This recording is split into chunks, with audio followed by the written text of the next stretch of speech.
Hey everyone, this is Alan McKay. Welcome to episode 42. I am going into a lot of insight on how to build the ultimate reel you can to get the most impact and the kind of do's and don'ts, clarification about a lot of stuff. For me, this is the definitive guide on what to do to make a really strong portfolio reel, whatever it is for design, games, film, commercials, whatever you're doing to maximize your job opportunities. Let's dive in.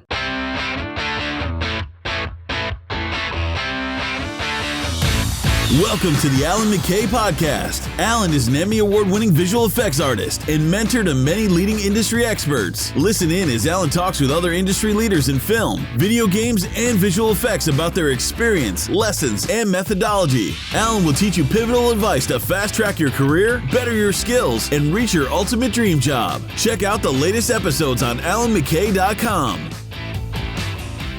Hey everyone, this is Alan McKay. Welcome to episode 42. I am doing an episode entirely about building your portfolio, how to make a killer portfolio or show reel, whatever you want to call it, that attracts work and is able to get you the maximum amount of jobs or opportunities to get work. So basically, this episode is going to be all about really tweaking and optimizing your reel.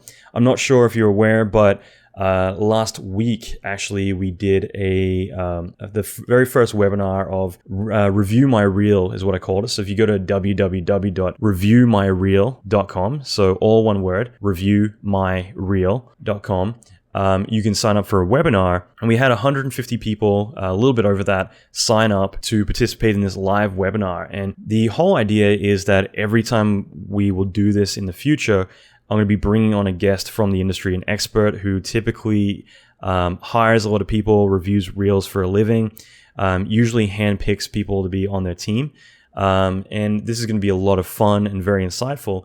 And it didn't mean that you necessarily had to submit your reel to partake on this webinar. It was just a matter of like, come join in and listen in, spectate for the whole thing. So we had a lot of people submit their reels. I got through this time around about 10. In the future, I'm going to try and pick up the pace a little bit and get through more. But what would happen is I would review their work. We had a chat room so we could all chat. Everyone's interacting.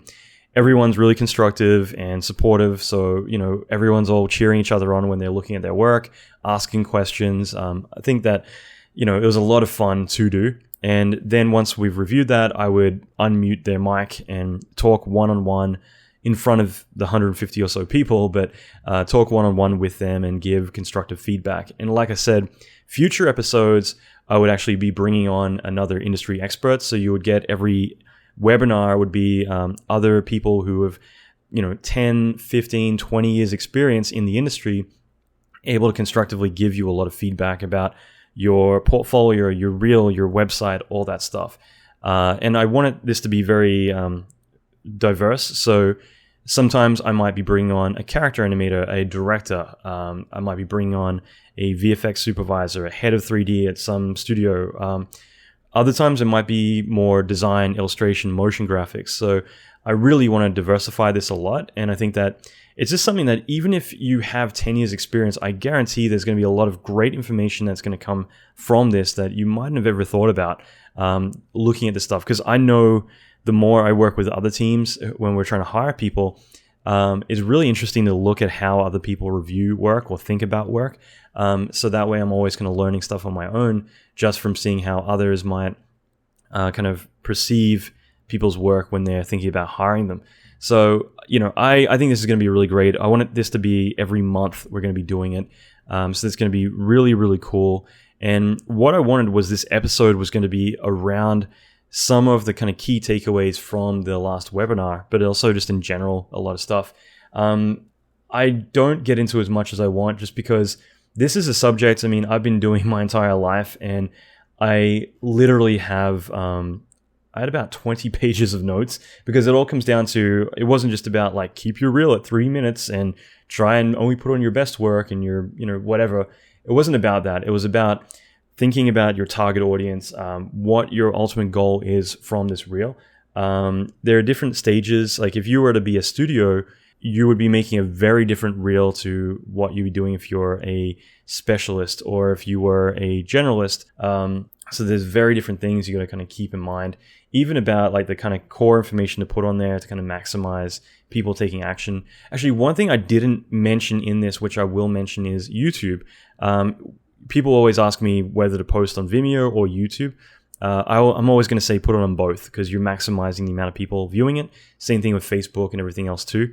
However, I'm not sure if you're aware of this, but YouTube is the second biggest search engine on the web. Google, obviously, being number one search engine on the web. Well, YouTube is number two, obviously owned by Google. And that means that the more your reel gets seen on YouTube, the higher you're going to get ranked on the search engines. So that's really important because not only are you going to get searched more, but you're going to get ranked higher, and organic search is going to be higher as well. So that's definitely a good advantage to putting it on YouTube. Vimeo as well can be better presented, in my opinion. Okay, so yeah, as you can tell, I'm kind of exhausted because there was so much information. I was trying to cram about 2 hours into 1 hour. But this is definitely something I can write up and elaborate on more down the line. Finally, a couple other things. As you might have noticed, the last 2 weeks I haven't put out an episode. Usually they come out every week. I took a bit of a hiatus because I've had so much going on. Some stuff I can announce soon, but I'm pretty spread thin at the moment. Neck deep in the mentorship that I'm running. So we're finishing up the end of the first mentorship, and we're in the middle of the second one that's running. At the same time, I've been working the past year on a new course, which I'll be announcing soon. Basically a full live action course where I've been going around LA shooting a lot of stuff for that. So doing a lot of VFX shots and a lot of cool stuff, which will be all about building shots from start to finish, taking them all the way through the entire process. This is something I've been working on for a long time. I've actually had some full-time people working on this with me, so it's pretty intense. I just got back from Vegas for 4th of July. I was with Dan Rorty, he's been in a few episodes. We were doing lots of crazy pool parties and everything else. It was pretty epic. So that was a lot of fun as well. So I had 2 weeks to kind of just focus on that stuff, but I'll be putting out consistent episodes moving forward. That is it. I'm going to dive into this. So finally, for show notes, go to alanmckay.com/42. So 42 for the show notes. And I'm also going to put out a document, like a printout. You guys can get the PDF of this if you want a breakdown of a lot of additional information I haven't talked about here. You can get that at alanmckay.com/42 download. So one word, 42 download. And I'll link to that in the show notes as well. So that is it, guys. Finally, the contest that I've been running, I'm going to extend it till the end of August, but I'll be announcing the prize pretty soon. It's worth well over $1,000. But if you want to be a part of that, go to iTunes, and if you like the show, leave a review, and just even 1 line, 2 lines if you like. It would mean the world to me, but also if you put hashtag VFX1, so VFX1, in the bottom of the review, that will just indicate that this is for the contest. So that way I'll be looking through there to call out a winner at the end of August. So just go to iTunes, look for my podcast, and then just hashtag VFX1 at the end of the review. So that is it. Let's dive in. Thanks, guys. I've got to wing this episode a little bit. Lots of great information, but unfortunately it's going to be one of those, just going to dive in and get through it. But I think the key thing to remember when you're building a reel is that your target audience isn't you. So I see this a lot, that especially when I try and tell people to cut stuff out of their reel, there's a lot of nostalgia around those certain shots. So it isn't necessarily that they're particularly great shots. It's more the fact that, oh, well, at the time I bled, I sweated, I nearly cried over doing the shot, so it's kind of, I need to have it in here because of whatever nostalgic reason. And you really got to think about what's going to make the best impact for you. If you only had 5 shots to really tell and sell who you are, then what are they going to be? What are those key shots? So there's a lot of things to keep in mind, but one of the key things for me, at least in terms of timing, is going to be, I try and keep a reel around 90 seconds. I think 90 seconds, 60 to 90 seconds is a good amount of time to communicate who you are. Now, I know a lot of people are going to be like, oh, well, my reel's 5 minutes long and there's no way I could get it down that short. You got to think about people's attention spans, and every day they're getting shorter and shorter and shorter. But 90 seconds is a heck of a lot of time these days to communicate whether or not you can do the job. And that's ideally what you want. Your target audience, the person who is looking at your reel, isn't you trying to impress them by CG and all the things that you can do with it. It's, as in when I say that, that's more talking about your friends or family, whoever isn't used to seeing this stuff. It's more about you're trying to show someone who has a very short amount of time to decide whether or not to shortlist you and move on to the next reel. In other words, shortlist you as in put you in the category of, okay, maybe move to the next, and eventually mark all these people off, loop back around and say, okay, here's our 5 candidates that we'll look into further and decide whether or not they're a good person to hire. So you basically want to quickly get their attention. And it's almost, having it short is not necessarily a bad thing. It's almost a matter of, if they come back and say, hey, we need to see more of your work, that's not necessarily a bad thing. All those pieces on your reel that you would love to show them, that's stuff that you can keep around. If they come back and say, yeah, we loved your work, but we want to see more because it was so short, that's when you can send out more stuff. And they're like, okay, cool. That's great. Plus, maybe the stuff that isn't as relevant, you can then showcase to them. And because at that point they're invested in you, when you start to show, let's say your animation, your modeling, stuff that isn't specific to what you're showing off before, which might be lighting, that's when they can start to say, oh, great, you do this, this, and this, rather than being something where you're showing off animation and lighting and modeling, and they're trying to figure out like, okay, well, who are you exactly? What do you want here? Like, what is the role you're going for? So you kind of need to lead people, and that's why I kind of feel like you need to build a whole strategy around what you're doing. And that is, I always say that you need to have like one key thing that you're communicating, because if you were to send your reel in and say, hey, I'd like any position in modeling, animation, effects, lighting, whatever, that's not going to be very specific, especially when you're applying at a bigger studio where there's departments.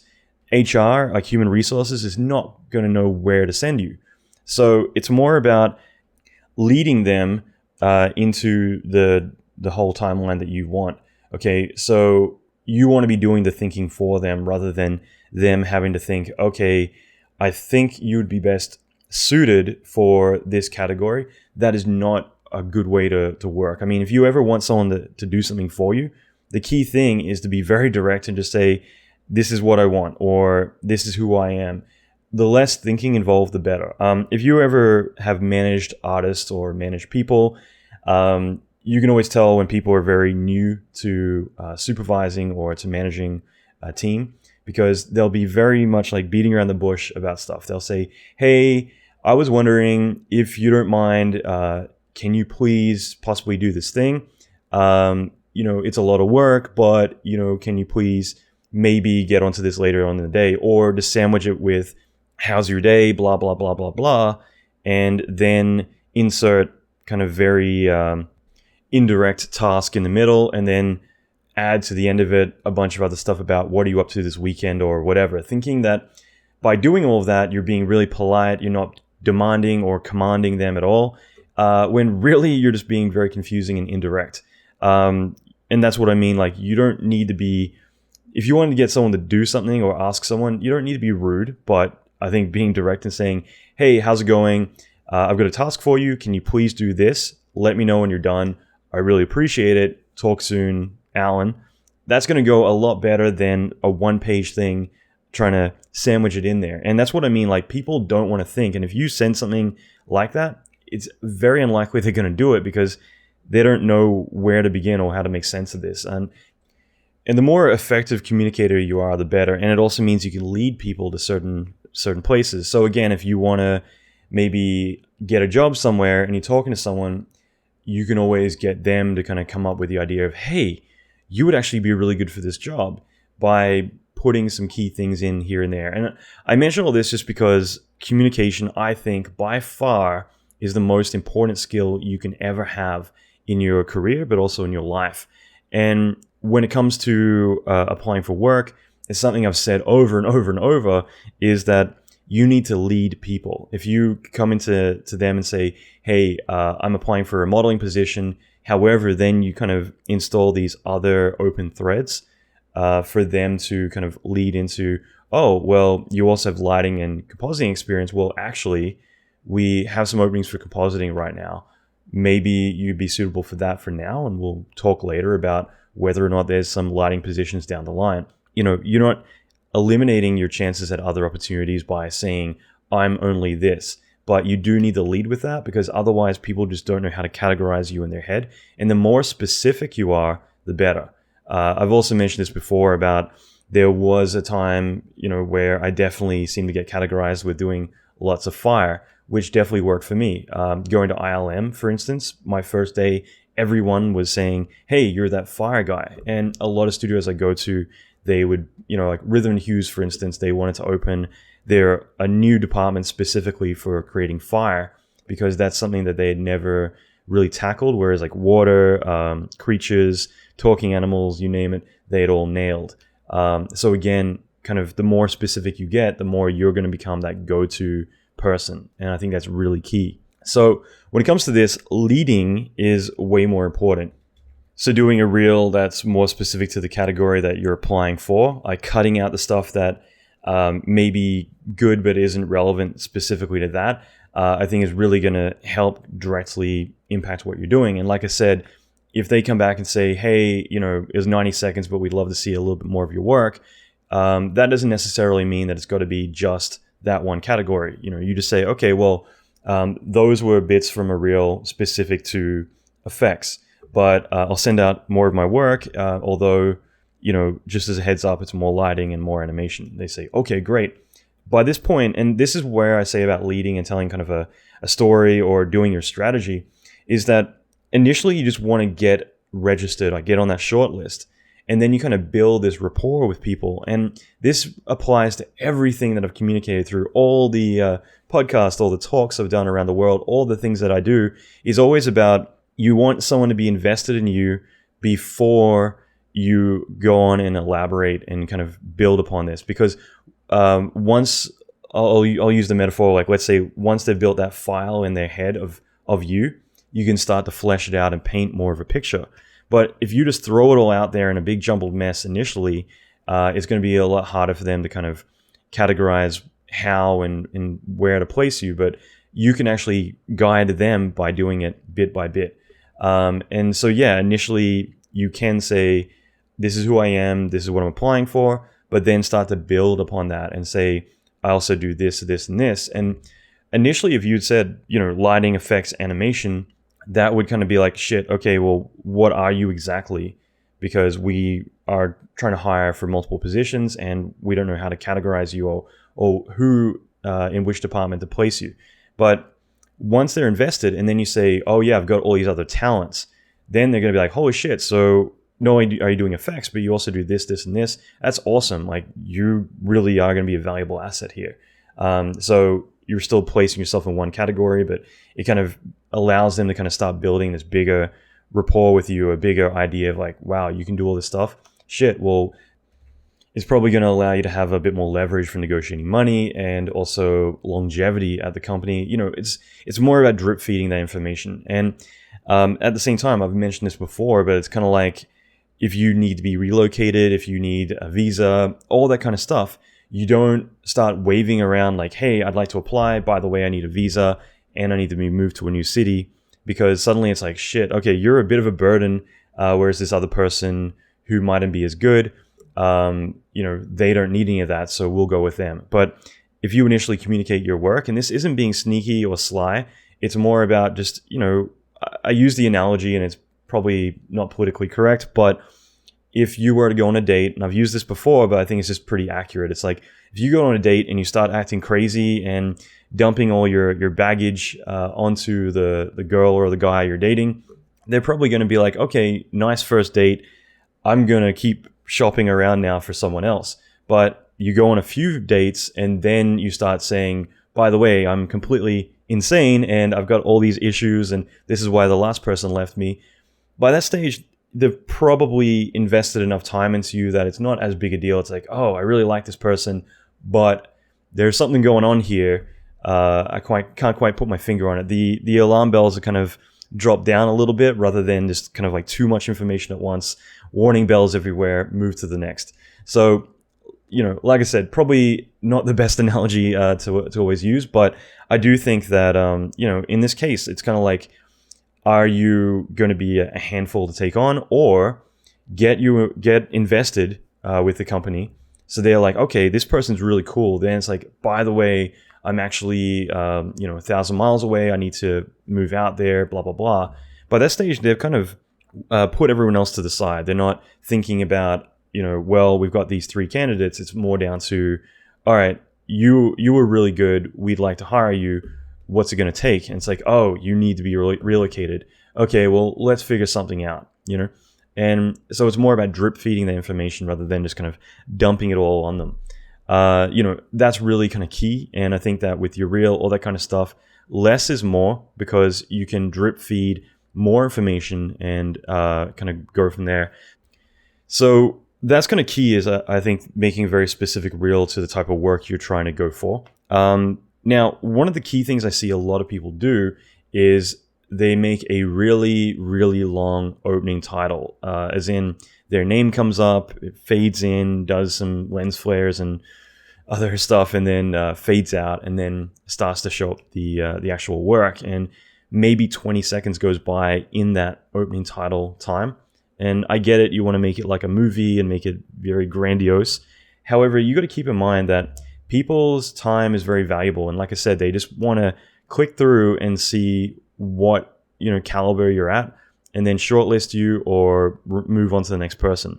So you need to be appreciative of their time and respectful of their time. At the same time, you got to kind of keep in the mindset that when they first start playing, they're looking to be impressed. And you basically, and this is more of a psychological thing, but you basically want to capture their attention in the first 8 seconds. That's more of a marketing thing that there's been a lot of research that's going to come down to proving this. But usually what happens is the first 8 seconds, you're either going to capture someone or they're going to move on to the next video, whether it's YouTube or whatever else it is, which is pretty scary. 8 seconds is not much time. But when it comes to reviewing reels, I think that initially everyone hits play on a video with an open mind.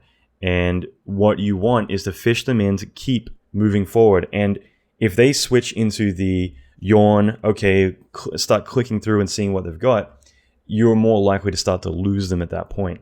So you never want them to get impatient and start to think, okay, let me skip ahead and see what else they've got on the reel, because after a while it's just going to be skip to the very end, unless they really get impressed about midway through. So getting a quick intro of your name, your city, and your title you're applying for, or even your name and your title, those 2 things are enough to get their attention. At this point, no one gives a shit about your phone number, your email address, any of that crap. That stuff could be at the end of the video, okay? No one cares about some very big presentation with fades and long pauses. They don't give a crap who you are at this point either. All they care about is getting to what you're doing. So the shorter the intro, the better, because you just want to initially jump on your reel and start playing it and start really getting their attention and really getting them excited. So keep that in mind. Make the beginning really short. You can make the end, like, hang on your name and your contact information for as long as you want, but keep the beginning extremely short. That being said, I will say it's very important to make sure, more than anything, that you put what your title is, like what your discipline is.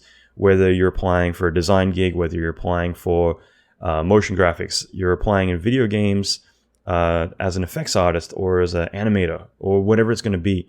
This is very important because, more importantly than your name or anything else, this is going to be setting the tone for how they're going to interpret this information. So remember how I've sent out to the VIP list like a lot of email scripts that I use, things like that, like actual emails, and I always say who I am and I set the tone for the email.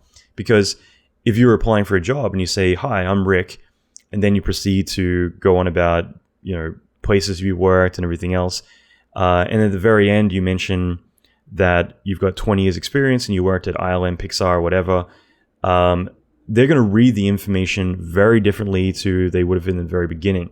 Okay, so if you set the tone like, hi, I've got 20 years experience, I've worked at these big places, and then you proceed to tell them about how you love to animate or whatever it's going to be, it's going to be like, wow, okay, this person's the real deal, rather than at the very end where they don't know who you are and it's probably going to be like, all right, are you a student? Are you mid-level? Whatever. And then at the very end of it, they're going to say, holy crap, okay, let me reread this email again. So I mention that because I think it's very key to set the tone. So in this case, when someone starts your reel, your video, if they see it like, okay, you're a animator, then all the preceding visuals, all the clips on the video, they're going to see and look at the animation rather than, if you're an effects person, they're going to look at the effects. If you don't really communicate this, you're too busy mentioning your name and putting little, flashes of lens flares and glitter and stuff on there. They don't know exactly what you've done on a shot. It's less likely they're going to know how to interpret it. Okay, so I think it's really, really key to kind of communicate that. At the same time, like even if you're a student and you're focusing on animation, but you don't mention you're an animator, you just say 3D generalist when you're applying, or in the beginning, they might be looking at the modeling, and maybe you didn't model it. I'll get into that stuff later on, but like in the beginning, if you're an animator, maybe just focus on animating rather than worrying about the modeling aspect of it. This is a bit contradicting to how I say start as a generalist, and I'll address that in a moment. But all I'm trying to say is that they don't know what to look for. So I think it's always important to always indicate what your specialty is in the beginning when you're applying, so that way they know exactly what to look for. Now, I always say to apply as a generalist, but I'm also saying to be very specific about your talent. So in other words, you can say you're a generalist, or you can say I'm lighting, animation, blah, blah, blah, but it's very crucial to say the one thing to initially, for them to categorize you as. So say effects artist and generalist, or effects artist and lighting animation. You can do that, but it's like I always say, it's good to have that one area to kind of specifically categorize yourself in, and the other stuff kind of backs it up, so that way you're not eliminating your chances at other stuff. So I can elaborate more on that, but I'm always going to say that you need to be categorized in people's heads.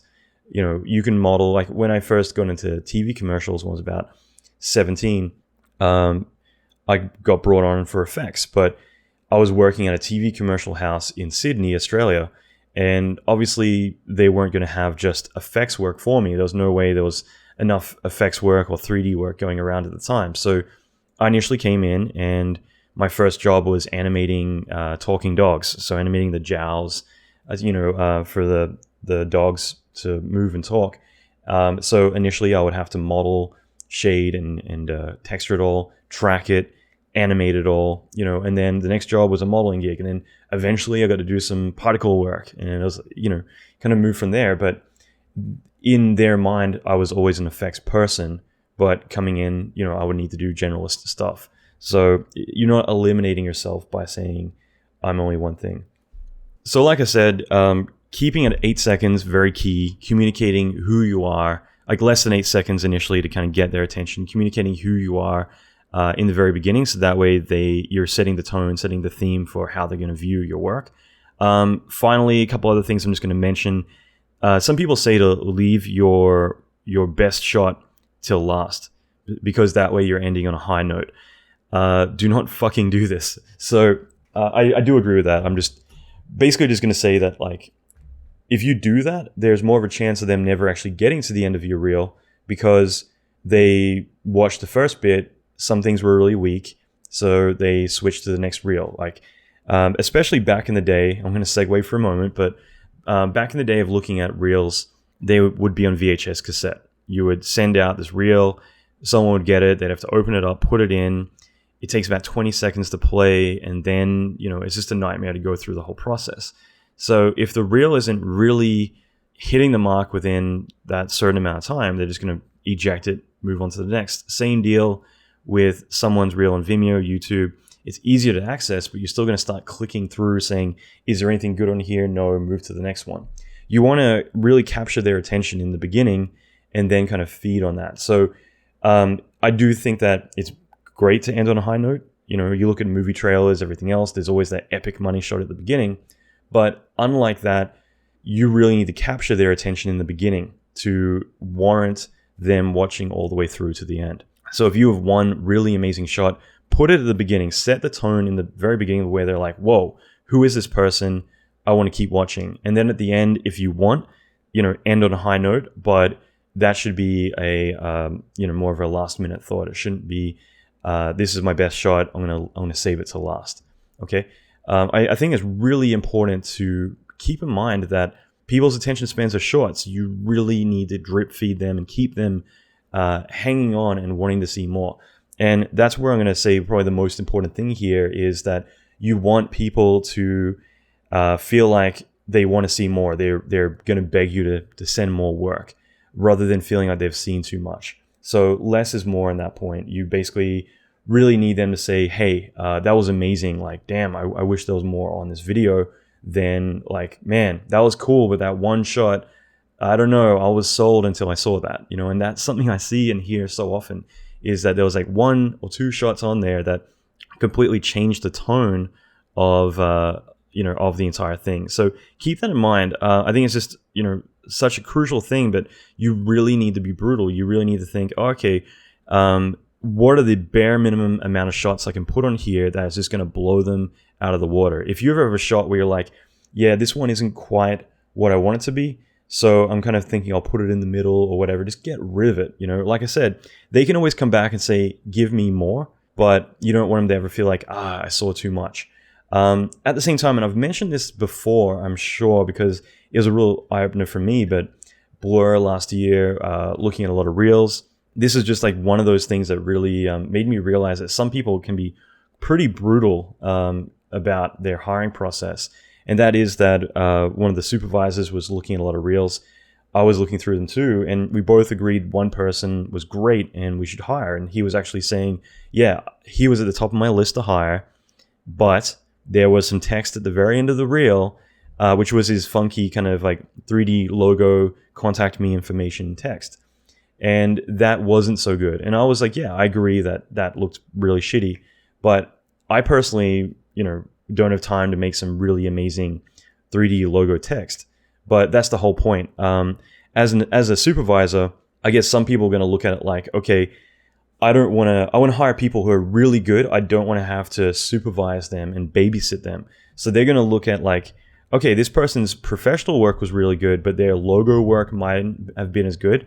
Maybe their other work, and this is his philosophy, was maybe their other work was really good because they had a really good supervisor. And so if I were to bring this person on, it means that I can get a lot from them if I really push them rather than naturally, be able to get good work from them. Maybe the typical work they're going to produce is like this 3D animated logo, just because that's what they're like by themselves. They don't have a good eye. There's all these things lacking. And like I said, that is one I bring up a few times because I think it was so brutal and kind of shocking to see. But it also makes me think, wow, like, okay, so some people are going to specifically look at what's the quality they can get out of someone without needing to really supervise them and intervene. And at the end of the day, it makes sense. You want someone who's self-sufficient, who can do great work on their own. They don't need you to really stand behind them and be like, no, for the 5th time, you missed the mark. You need to go back and revise 99 versions later. So I say that because one shot took him from being at the top of the list to get hired to the bottom. And that's not what you want. You don't want to say or hear like, yeah, that reel was great. We're going to hire him or her until we saw this one shot. And it was just like, ooh, I'm not too sure about that.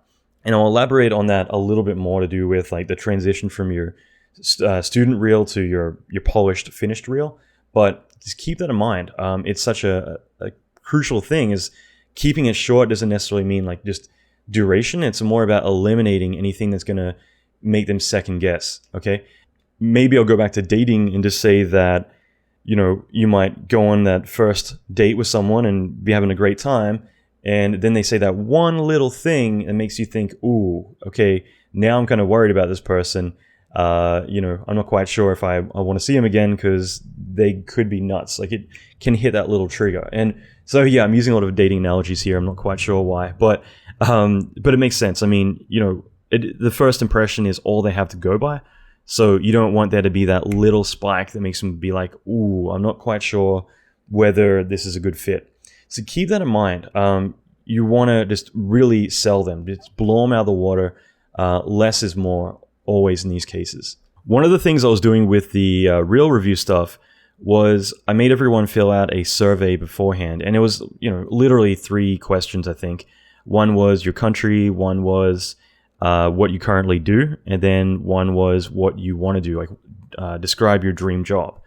Now, those 3 things say a lot because, first of all, your country and then your dream job can say a lot. So, if your location isn't one that you can easily get a visa right away, then your dream job, you're going to need to go. There's different strategies you're going to need to apply depending on where you're located, certain things like that, which again is something that I will be elaborating on in a few future episodes. I'll be bringing on some immigration lawyers to talk about visas, which I think will be really informative for everyone, even people in the US and Vancouver, London.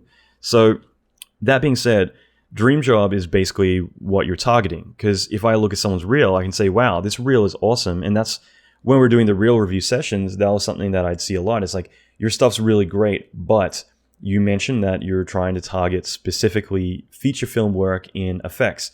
So the reel you have right now is really confusing, and you need to go and change your overall communication with what you're trying to convey. And, you got to think about your target goal here. So that being said, you need to think about your target audience. And this is where, if your current job is design and you want to move into effects for feature film, then all your motion graphic stuff is awesome, but it's probably not going to land you feature film work, obviously. And so each person, by just having those 3 pieces of information, their current industry or current job and their dream job, as well as their country, I think those are 3 things. There's a few things I'd like to add on to that in future webinars we do, but it's enough for me to get a good understanding of what you need to do to kind of more tailor everything for your specific job. One of the guys, this is a good example, but he's a generalist. So he does 3D, does a lot of different stuff. He had been doing this for 12 years, I think. It was, either way, a lot of time. So it wasn't like I'm starting out and now I want to kind of laser focus. It's more, this has been my career so far, but I want to kind of step it up and go with something a bit more specific now. So knowing those bits of information was great for me because it meant that I could get a better understanding as to what they need to do, because I can look at their work and realize, okay, you're a generalist with a lot of experience, but now you want to go into effects. Well, most likely you're not a student still living with mom and dad and living cheap. If you've been doing this for 12 years, you probably have a family, you probably have a life that you need to be able to pay for. So your generalist job is still your bread and butter. So it's not like, okay, I'm just going to cut a new reel. And this is before even speaking with the person, but you're not going to cut a new reel and then just start saying, okay, I've reinvented myself as an effects person and I only do feature film work. Most likely you're going to need to have 2 reels. One is your generalist reel, which is your bread and butter. That is the reel that you're going to be sending out to most studios still, because you still need to work. You still need to make a living. And so you need to still be able to get that stuff. But at the same time, you start to build a very specifically catered reel just for effects. So this might be something while you're being a generalist, some of the work you're doing is effects. So you start to kind of put that stuff on there. At the same time, in your spare time, maybe you're doing some effects work on the side for yourself. So you can start to build this effects reel. And this is exactly how it, kind of played out, was exactly this. Like, yes, you have a job and you need to kind of keep getting that consistent work, but then you start to target the Blurs, the DreamWorks, the Rhythm and Hues, the Pixamondos, wherever, and you start to send like Double Negative, whoever it is.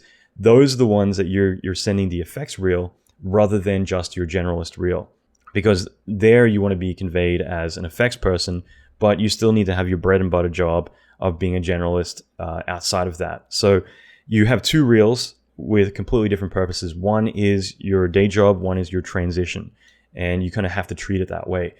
So having one reel isn't always going to be the case. There are people I meet who do say that they cut a reel specifically for the company they're applying for. I'll say that with me, I would never ever have the time to do that. But I do like the idea of it. I do think that it's kind of cool to have a few reels if you're, trying to go for a specific thing. But typically I will go for, whatever the job is, I'll have a reel that usually communicates that. I'll get into in a little bit about talking about studios and stuff like that. But if you are in a studio, then I do recommend multiple reels, because that way it's more about sampling the kind of abilities or services you provide. But when you're freelancing or whatever else, it's a little bit different. Now, I've mentioned this before, but my whole kind of trajectory of starting out is usually start out as a student and then become a generalist. And then from there, move into like more of a discipline role. So like a specialist. And then later on, evolve into a studio or however you want to be conveyed down the line. And so initially as a student, you're going to have your student work. Like I said, actually, I said it earlier, but I actually decided to cut this out just to keep on track. But I do think that it's better than having like a 5-minute reel or trying to do a short film. I do think doing short films is awesome. If you want to do that, great. But typically if you're trying to apply for a job and you're doing a short, there's more of a chance of showing, like if a short film might have 40 or 50 shots on the reel, and there's more of a chance of showing some shots that probably they don't shine as much as you might imagine. So having your reel be much more compacted of only the best work is, in my opinion, always going to be better. I do know at a lot of colleges, there's a lot of people get told, like, don't do multiple shots, go tell a story. And I really disagree with this. I do think it's worthwhile, like I said, if you want to make a short film, you're passionate about animation, or this is your thing, you really want to direct down the line, awesome, go make your short. But I still think as a reel, you're better off doing a tailored reel specifically with just the stronger shots. And then if they want, they can check out the short or whatever. But this is the thing that's showing your 3D ability, because that's what they're going to be picking apart, is how great a quality your work is. In my opinion, I would prefer someone do 3 shots and just really freaking make them rock, rather than doing, 20 shots, 10 shots, whatever. And at the same time, like 3 shots, you can really put the same amount of time into making them really kick butt and really shine. And that way you can really blow people out of the water, rather than showing too many shots that are all kind of like meh, because you only spent a couple of days on each one. So quality over quantity always. Now, again, I'd like to kind of tailor this whole episode to everyone. So if you're in design, if you're into video games, I want to kind of cover all that stuff too, as much as I can in the limited amount of time we have. But at the same time, like, I will say that, let's say you're in effects or lighting or whatever else, think about your target audience, who you're applying for. If you're applying for feature film, let's say, being able to show that you can do the work is so important. When I first got my big break into commercials and doing that sort of stuff, it all came from having cut a reel that had live action stuff on there. What I had done is I'd gone and taken some photos or downloaded photos off the web, built modeling around them all, match moved it all, and then integrated my CG elements into it, and then, did all the destruction, whatever else. And what it showed was a bunch of cool kind of live action shots. But more importantly, to an employer, they're able to see it and say, hey, you get it. You know how to do this stuff. And that's the most important thing I got told at the time, was that not many people, when they're first starting out, are able to kind of really understand, how to integrate live action and CG. And so you having that ability definitely makes you stand out, and they were wanting to hire me right away. Now, I mention that because what that translates to is that they feel like I could come in and I could start doing work right away. It wouldn't be like they need to train me up or I need to kind of understand the process. It's like, okay, you get it. You're compatible with our pipeline. You can come sit down and start working, and there isn't going to be this big investment we need to put into you. So that was a massive game changer for me, kind of realizing that's such a key thing. And now, 20 years later, I can definitely kind of look at that like, okay, yeah, I get it. Because especially these days, more than ever, budgets are a lot tighter and you want to hire people that you know can sit down and do the job. So ultimately, what you're looking for is someone that demonstrates that they can do it. So when you're looking at work, you need to think of who is looking at it. This isn't your buddies you're trying to impress. This is someone who is looking like, are you capable of doing this specific task that I'm going to hire you for? If you are, I'll hire you. If I'm not sure, then, that's a whole other category. So everything you do, you want to demonstrate like, yeah, I'm ready. I can do this stuff. That's why, do 3 shots. I think that as a student, doing 3 shots is enough to say, all right, I can do this. And then from there, you can, like I said, they might say we need to see more, but it's a good starting point. In that way, if you're focusing on 3 shots, you're more than likely going to really make them shine rather than doing 10 shots or 15 shots and they're all mediocre. So that's really, for me, a key thing is just to do quality over quantity. Now, once you get in and start being more of a generalist, or at least kind of upgrade into being a generalist outside of being a student, and I've mentioned this before, but like when you first start out, I think doing 1 year, even just 1 year as a generalist at a TV commercial place, your reel is going to have so much work on it. My first year of doing TV commercials, I probably worked on 40 commercials. Usually it's about 2 weeks per commercial. We might be doing multiple ones at once. Some of them are those one day, kind of knock them out quick. So by the end of it, you have so much content rather than working on a movie for a year where you have 1 or 2 shots, or you're doing very basic stuff because you're, the beginning of your career. Being a generalist in TV commercials, you're going to knock shit out fast. You're going to learn, kind of fire under your seat. You're going to be learning quick and have a lot of pressure on you, but it's going to be worth it in the long run. So I think at the end of your first year being a generalist, after coming in as like a student, graduate, whatever, you're going to be in a whole other situation. And this is where I think it's really key. Get rid of all of your student work. Because again, there's a psychology or there's a mindset that comes with this, that when someone's watching your work, watching your reel, they're going to see all this production work. That says instantly you have production experience. That's a major, major positive, because they're going to say, okay, you're able to do this work. Great. So production work is key because it means that you've been in the industry. It's kind of this social proof. It means that someone else hired you at some point if you've gotten all this work on your reel. Therefore, you must be good. But the thing is that they're going to start seeing this work and say, okay, you've got experience. Great. What can you do? And they go through your work. The minute some old student work pops up, they're going to snap out of that mindset. They're going to snap out of the viewing kind of mode that they're in and be like, oh, how much experience do you have? And that's when they kind of switch to your resume or whatever and be like, all right, like, are you just a student, graduate? Like, where are you at? That's not what you want to do. You want to keep them in the, okay, I'm a professional. I'm able to do the work. This is what I'm capable of doing. So you don't want them to ever kind of juxtapose and snap out of that mindset. So get rid of all your student work, because at this point, your first reel should be to get you in the door. From there, throw it out or keep it for laughs 10 years from now, so you can look back and be like, okay, here's my old work and here's how far I've come.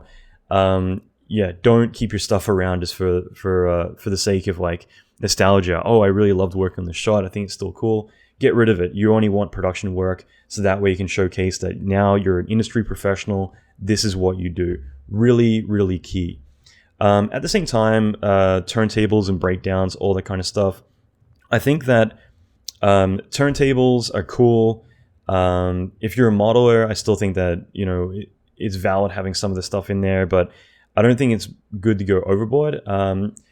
Basically, in the beginning, when you don't have, it kind of falls in the category of like student work. It's like if you're not getting consistent work, then maybe you're doing a lot of personal work. Personal work is great, but when it's on your reel, it's going to make it look a little bit more like, okay, this is stuff you're doing in your spare time in between jobs or whatever.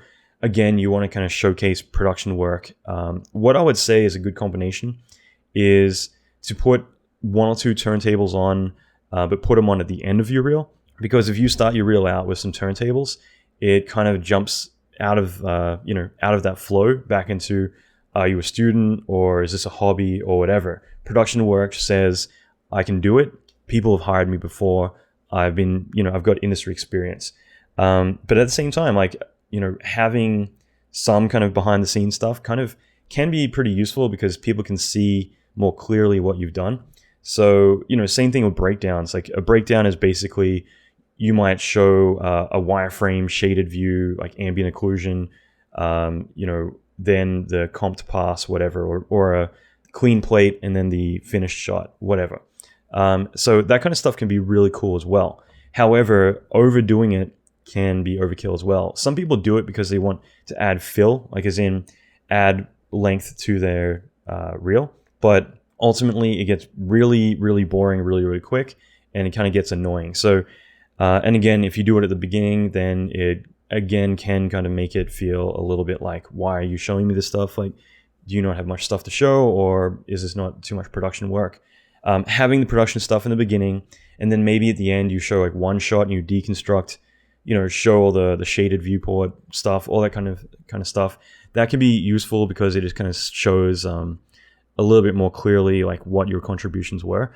So I do think that you can do turntables, you can do breakdowns, but it's better to limit it to 1 or 2 maximum, and at the very end, because that way it's more having a snapshot of behind the scenes of what you've done, rather than at the beginning, which is like, okay, what am I going to be looking at here? And again, over time, and this is kind of the evolution, but over time, you go from being the generalist to having enough material that you can kind of take that plunge and switch to being a more laser focused into a discipline. One of my friends, he recently switched into being a full-time effects artist, and he's been in the industry for, I don't know, 10 years, maybe 8 years. He's like a lead lighting artist for a lot of studios, worked on Oblivion, all these other projects. He made the switch to being effects, and that's a really scary, really brutal thing to do, because initially when starting out, you can say you're a lighting artist, but if you say, hey, now I'm an effects artist without an effects reel, that's going to be brutal because everyone knows you as a lighting. They're less likely to say, okay, cool, well, I'm taking a big risk here hiring you as an effects person because you don't have any effects stuff to show. So what ends up happening is it's very hard to kind of make that transition over. So what he ended up doing is kind of slowly over time getting a little bit more of effects experience where he could. And then when he finally decided, okay, I'm taking the plunge, as of today, I'm an effects artist, he started to turn down lighting work. And that's really brutal because you don't know how it's going to go. If you say, no, I'm only doing effects work moving forward, they might say, well, we need a lighting artist. We don't know you as effects, and you're going to lose work by doing that. And it's why you got to be really strategic and really careful about it. But that's why you got to build the relationships and show that you're really competent and kind of build that confidence in the employer that you can do the job. So initially, when he did make the plunge into effects, the studios he would work with were ones that all knew him beforehand.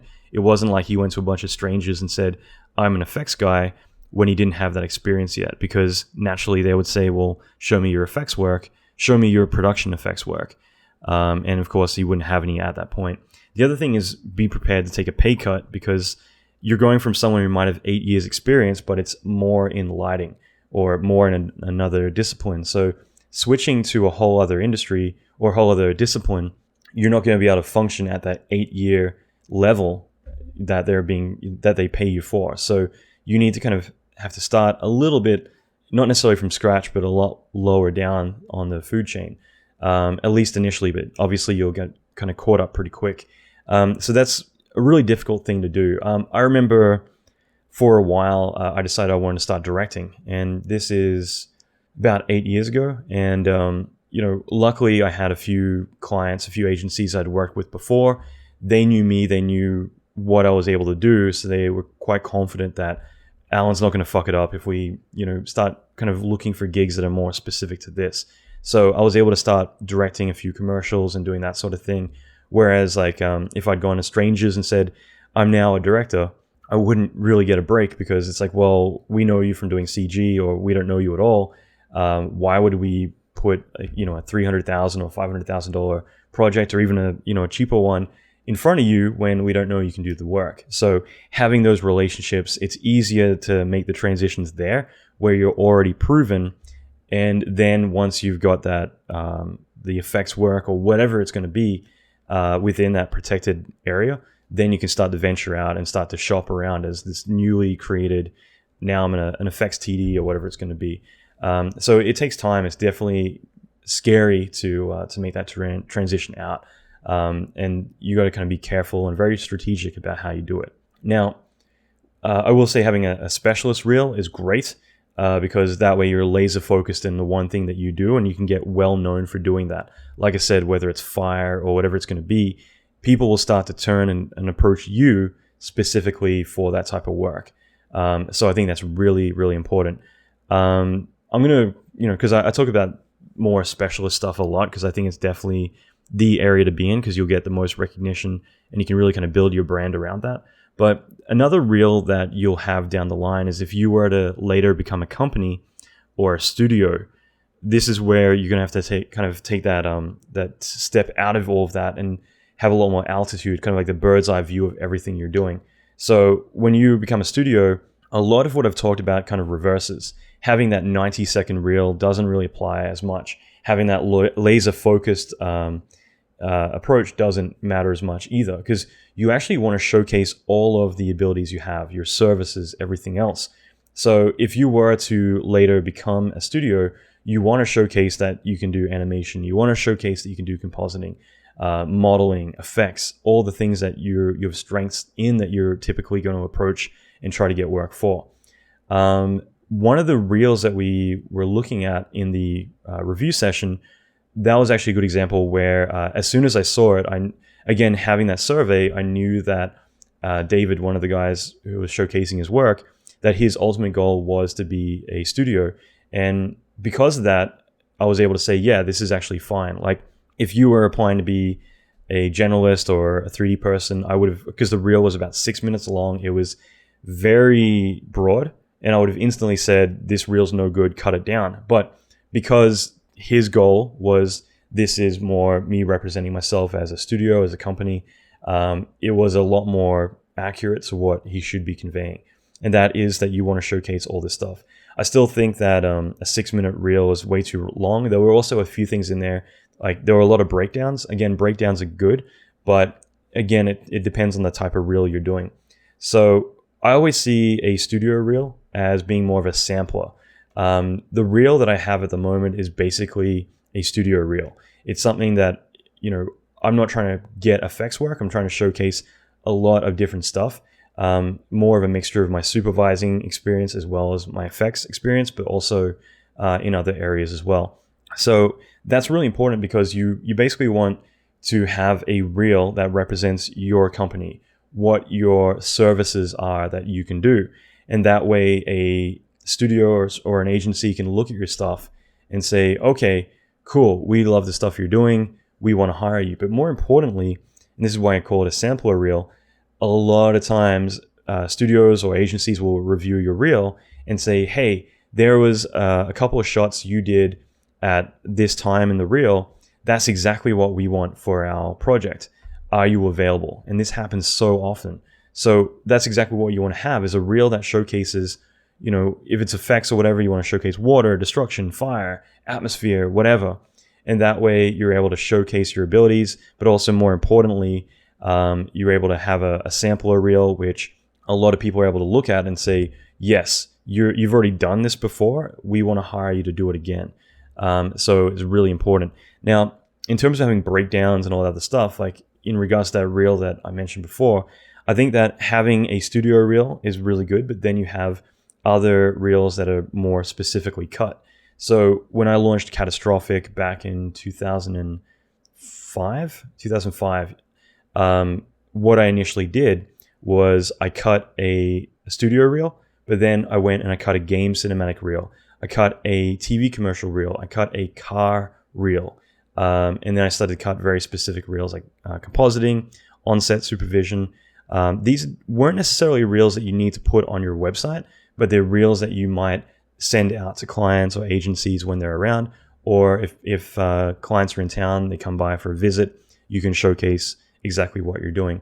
So if you read in Variety magazine or online somewhere that there's a new production happening, like again, Catastrophic, when I was in Australia, they were doing a couple of big movies, would get greenlit. They're still in pre-production, but that would be enough to say, okay, that director, that studio are doing this. I could then go and find out like where they're setting up, whether it's on a soundstage or whether they're setting up a small production office in that city for the shoot. I can mail them a reel and say, hey, I'd love to work with you. Here's what we can do. And you've got a very specifically cut reel for that production. So they can say, oh, great. Well, yeah, you can do all the supervising, or you can take on a few sequences for compositing. By having those other reels, it kind of showcases those exact abilities, because again, not everyone comes from this industry and knows everything about this place. So if you showcase a big reel of talking animals, but you were doing the matte paintings in the background, they're not necessarily going to know that you're doing that. Or if you did the title sequence and they're looking at, where the effects are in a shot. So this is really important, so that way you can tailor something specifically to the service you're reaching out for. And yeah, just kind of keep that in mind, that there's all these different things depending on where you're at and what you're trying to convey. You've got to think about your target audience and who you're reaching and how you're doing it. And that's why, again, that survey, the questionnaire was really important. So that way I could look at someone's work and say, okay, here's where you're at. This is where you want to be.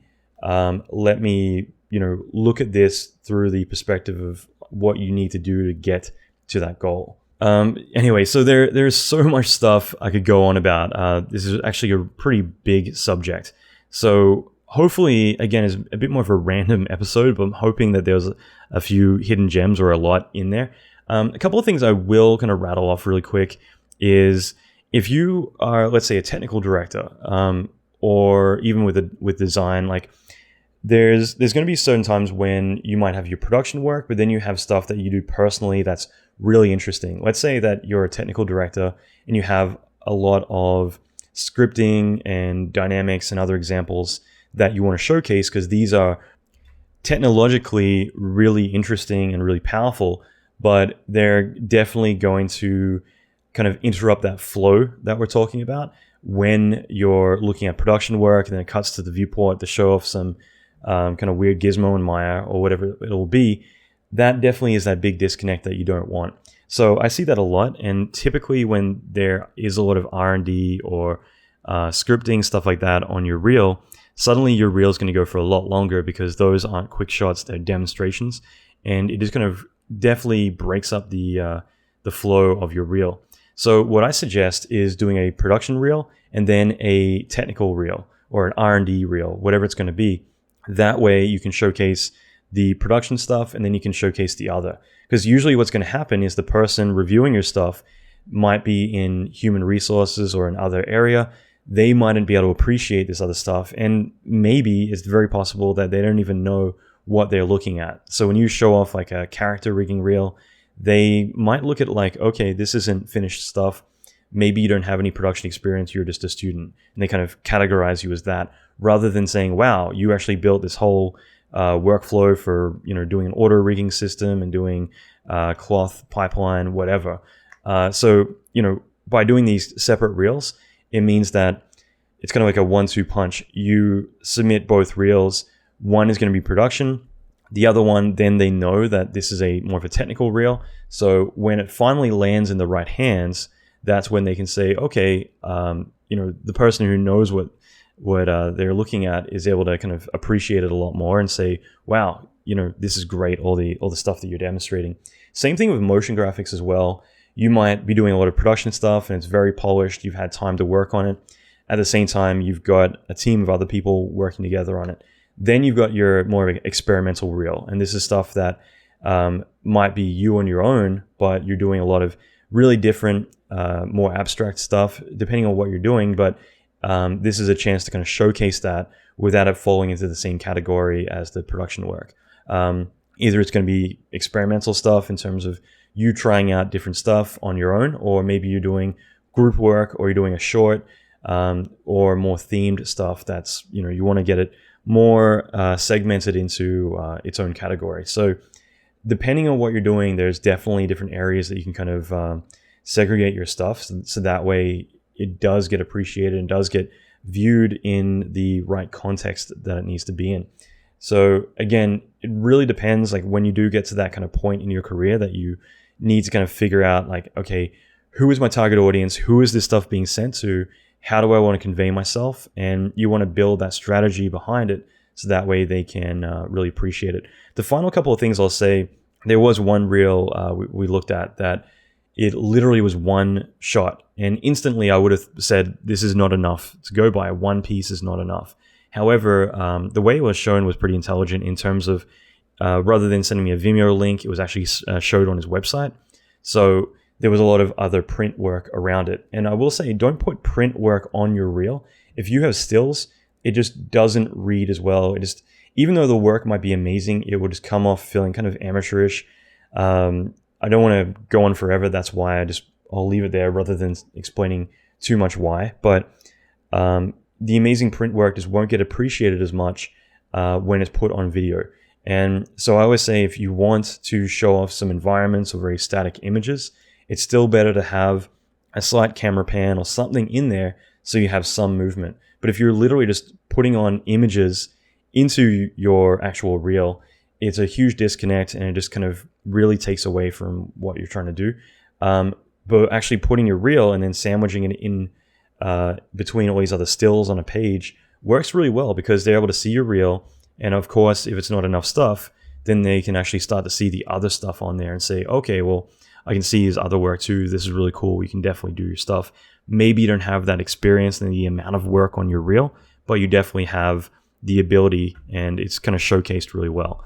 The one comment I was saying with that one person was actually to put his best work at the top, obviously. But in this case, it was like, if I fished through the work, there was a lot of ArcViz stuff, but you're trying to apply for feature film or TV commercial work, that isn't going to really resonate as well as it should.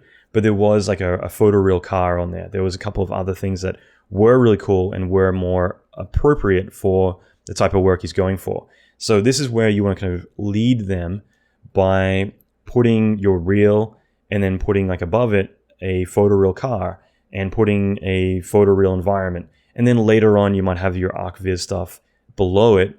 If it's really good, some of it you might get rid of. But when they look at the reel, they'll be like, okay, cool. Yeah, it's pretty neat. But then they see the photoreal car and they're like, well, you know, if you're applying for a place that does cars and stuff, suddenly they're going to be like, all right, well, you know how to make photoreal cars. That's great. I can definitely see you in this place. And a few other images are going to back that up. And then from there, they can see the additional stuff. So they can see where you came from and that you understand lighting, photorealism, all this kind of stuff. But it actually has showcased that you can actually do the work by having the photoreal car and all that kind of stuff. So I mentioned that because you need to kind of build that strategy. And I've interviewed a lot of people on the podcast who have actually come from architecture. And it always seems like you need to build that strategy, that kind of chain of jobs to kind of transition from one career to the other. So ArcViz to photoreal cars to TV commercials, and then either to game cinematics or feature film is a good kind of step-by-step transition. Rather than ArcViz to feature film, it's less likely it's going to happen just because you're not proven in that field, in that pipeline, in that whole kind of set of experiences. So you're going to kind of figure out like what's the next step? How do I progress to the other career? And photoreal cars, like I said, it always seems to be one of those. But I do know some people who've literally had like one or two photoreal cars and it's managed to get them from that one career to another. So, you know, it's more about kind of figuring out if you can show a little bit of what they need, then they're more likely to kind of put the breadcrumbs together and actually make that connection for themselves that, okay, we've seen some of your work, we see your previous work, but we see that kind of connection where you can apply your previous knowledge to something that actually is appropriate to what we do, and you can kind of transition over. So, you know, keep that in mind. You kind of need to kind of lead them a little bit in making that connection themselves, rather than coming to them and saying, hey, I come from architecture, but I can totally do this. Just give me a chance. It's not going to resonate as well. So hopefully that makes sense. I really want to elaborate more on that, but again, I really need to wrap this up. So I'm going to leave it there. The final thing I'm going to say is more about posting your work. Rather than sending Vimeo links around or YouTube, everything else, I do think it's better to have a website. Even if it is literally just a page with a link to your reel and your contact information, it's much more effective. If you have your stuff on Vimeo, which you should anyway, but linking back to your site, otherwise what's going to happen is, and this is from experience, even actually at ILM on the last Airbender, there was someone that we really wanted to get in. And I remember saying like, wow, this person's work was really cool. I don't know where it is though. It was somewhere on Vimeo, and I'm fishing around trying to find it. And of course I can't find it. But if they have a link to their website, when you click that link and you go to their website, especially an easy to remember link, then it's a lot easier to make that connection. Like, okay, now I remember this guy or girl. It's easy to kind of loop back and visit their site again or remember the link. But a Vimeo link is not going to work, and people's names are not always easy to remember. Okay, so whether it's a foreign name or even one that is local to you and you're familiar with, it's still lots of people's names. It's very hard to remember that over a link or a website. So keep that in mind. A link to a website is going to work a lot better. Plus, you can have a lot of additional information. You're kind of building that strategy, drip feeding them information. So having your link on YouTube, on Vimeo, on Facebook, because Facebook supports video, those are really key places, as well as LinkedIn, Zerply. I've mentioned interview with James Bennett about that. I will put a note, hopefully, in the show notes about the Zerply episode. But those are all really great resources to post your work in as a video, and they'll be able to get traffic, and you still want it to lead back to your website. Otherwise, people are going to see it and forget it. But if you lead it back to your base, that's where you can update it with future reels. You can update it with additional information. You can have information about breakdowns, all that good stuff. So keep that in mind. What I would do is I would have, let's say on your Vimeo, I'd have a link saying, click here to visit my website for more information. And that way they can click it and they can go to your website. I would also put your name, your title. So in other words, like, what you do. So that way, again, you're setting the tone for how you want to be represented when they watch the video, as well as maybe your amount of experience, a couple of things like that. So again, you're really setting the tone there. Finally, you can have your LinkedIn and IMDb there if you want to. I don't think it's really going to distract too much, but the link to your website is way more important. From there, they can click your website and it'll have all your information. One of the biggest things I noticed when I was looking at people's work recently, and I've always said this, is put your email address and your phone number on there. And the key about that is that they might find 5 really good animators, and they email every single one of them saying, hey, are you available? While they're waiting for someone to get back, you might wake up in the morning, see the email, reply, and like yesterday, someone else already responded and got the interview, got the job. So putting your phone number, I've seen this so often. You email 5 people, one person has a phone number, you pick up the phone and say, hey, can you come in this afternoon and have a chat? And suddenly everyone else who replies, it's already too late, the position's been filled. So you want to be contactable every way you can. The other really crucial thing is to put your city that you're in.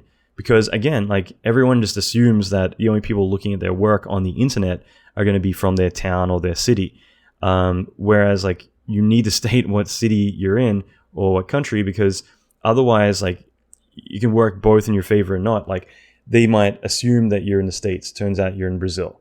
Whereas they might be looking at your work when they're in Brazil and just assume that maybe you're in the States or maybe you're somewhere else because of the work that you've got on there is more Hollywood work or whatever.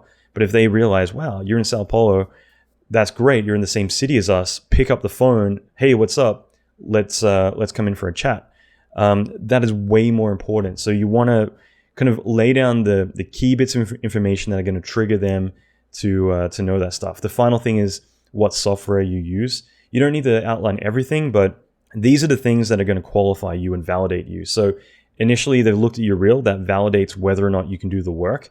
Then they need to make sure that you're compatible. So listing that you know Maya, Max. It doesn't matter about if you know them all inside out. If you say, I I work in Maya, Max, XSI, whatever, that's enough for them to say, okay, great.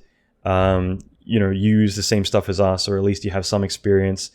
That means that we can talk, rather than, oh, you use a different software package. Maybe that won't work inside of our pipeline. It's best to make that compatibility test. So your city, your email, your phone, the software you use are all really important. And that way, then they can start to chat to you. And, other things are photo of yourself, your about page. I think it's really important because, again, that's going to give more insight to who you are. And like I said, most of the time when people do a job interview, it's really just to check whether or not you're batshit crazy and whether you're going to fit inside of their studio or their team. And most of the time, they've already made up the decision about whether or not they're going to hire you before you come in for that chat. And the more information, the more you paint that picture, the better. The other thing is that when people are looking to hire, they're more likely to remember you if you have a photo and all the other information about you. The more you paint that picture, the better. Because when it comes down to it, and it might sound so trivial, but they might say, okay, there was that effects girl and that other effects guy, and then there was the other one, and then there was Rick or whatever. I keep saying Rick, but in this case, like there was let's say a Rick, and you remember that because there was a photo and there was some information about it, and you couldn't help but read a little bit just to get a better idea of who they are. And then suddenly that's enough to indicate like you have that picture painted in your head of like what kind of person they are, or you feel a lot more connected to them than you do about a bunch of people who have a reel and a name. So again, it's more about painting that bigger picture of who you are, what your abilities are, so that way suddenly they feel like you're a real person and they can start to visualize you being in the company. That sounds kind of hokey, but it honestly is true. So keep that in mind. So many times when it's like, we could get that guy or that guy, but then suddenly the other person they're talking about on a first name basis because of all that. I even remember Independence Day earlier on this year when they first contacted me to come talk about work on that movie. One of the producers from Independence Day 2 basically said like, hey, we'd love you to come in and chat, blah, blah, blah. Also, our accountant has this amazing bar with all of these really exotic beers. You've definitely got to come in and check it out. Because, they had heard a bit about me and who I was from other people. So suddenly they had made that connection in their head, like, I guess Alan likes to party, blah, blah, blah.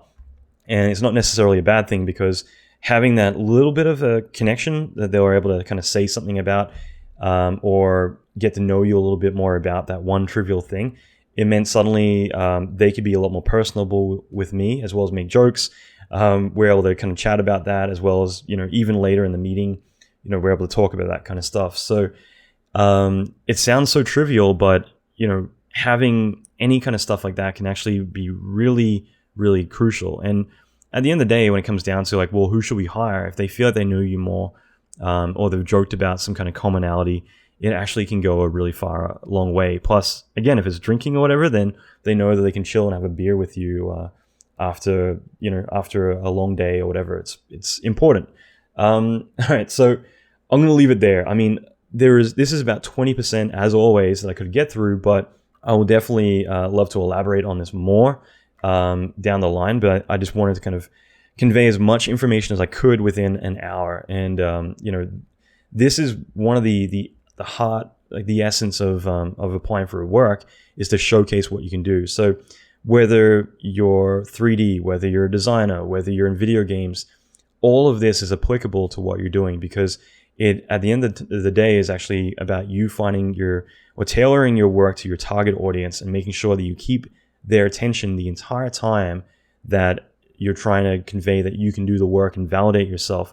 So that way they can picture you being hired for the job that they had in mind when they're looking at this work. So making it clear and leading them to consume the information in the way that you want. It's very important and very tricky at sometimes to do, but it's very kind of crucial to kind of get that conveyed across to them. So keep that in mind. Keep in mind that everyone has a low attention span. It's all about them, not your friends and everyone else. These are the people that are going to be hiring you, so you really need to sell them and keep specifically on track, not kind of dilute everything by showing too much stuff, all that. So I'll leave it there. Such a big subject, but thanks for listening. Like I said, we're doing the real review sessions, and this has been really fun, the one they've done so far. We're doing another one end of the month. If you go to www.reviewmyreel.com, so one word, reviewmyreel.com, you can sign up for the next webinar, and I'll be sending out more information about it. I haven't announced who the next guest is, but I've got a few lined up that are going to be really cool. But the whole idea is that we're going to get pros who literally are the ones who handpick people for their teams, who are looking for their target audience to be able to give advice, because they're the ones who review reels all the time and are able to tell you exactly what to have on your reel or what not. Because at the end of the day, again, showing to your friends, your family, whatever, they're going to say, yeah, that's great, but they're not the ones going to hire you, okay? So if you're trying to sell and set up a company and you tell your buddies, hey, I'm setting up this new business, what do you think? Of course, they're going to say, great, that's so cool, you should totally do that. But if you were to say to them, hey, would you buy my product? They're probably going to say, well, I don't know about that. And that's because they're being supportive, but if you were to say, okay, you liked my stuff, will you hire me? The whole tone's going to change completely. So if you go to someone and get that brutal truth, which is always going to be constructive as much as it can be, but from someone who is literally going to say, yeah, I would hire you or I wouldn't, because they're the ones who are looking at people all the time, trying to see whether or not they're the right fit. They're the ones who are going to give you the constructive criticism you need to change your reel for the best to get those jobs. So I think it's so important. Like I said, you can come and spectate. You don't need to be submitting a reel. I think there's so much great key advice. We chat on the chat room, everything. So it's really cool. Lots to gain from attending. So if you want to, go to reviewmyreel.com. Okay, so I'll leave it there. That is it. Thank you for listening. As I mentioned, there's a contest being run. I should announce the prize pretty soon, but I'm going to extend it a little bit longer to the end of August. So we've got a bit more time, but if you can kindly, if you like the show, leave a review on iTunes. So just look up the Alan McKay podcast and leave a review. It can be 1-2 lines if you like, whatever you want, but hashtag VFX1, and that will just indicate that it's for this contest. And I'm going to be giving out a winner for the contest at the end of this. The prize is valued at over $1,000. I'll give more insight into it next episode. I just haven't announced what it is just yet, but just a heads up about that. Now, I'll leave it there. Finally, I've got a few really awesome episodes coming up. I'm actually interviewing the Black Ops team for Call of Duty, assembling that at the moment. So I'm going to be working with those guys and doing a really in-depth episode talking about the whole entire production process and the entire history of Call of Duty, and interviewing the animators, designers, programmers, everybody. It's going to be really, really cool and a lot of fun. So that is coming up soon. There's also a few other really cool special hidden gems I've got coming up very soon too. So that is it. Now, if you want to check out the show notes, go to www.alanmckay.com/42, so 42. And if you want to get a PDF breakdown of some of my notes, everything else, then go to alanmckay.com/42download. So that's all one word, 42 download. And you can get the PDF printout, which is all the information from this. So that's it for now, guys. I will leave it there. Thank you for listening, and I will be consistently putting out more episodes for now on, after my 2-week hiatus for drinking and partying and all the debauchery I could think of. So these will be coming out a little bit more frequently again. That's it. Thanks again.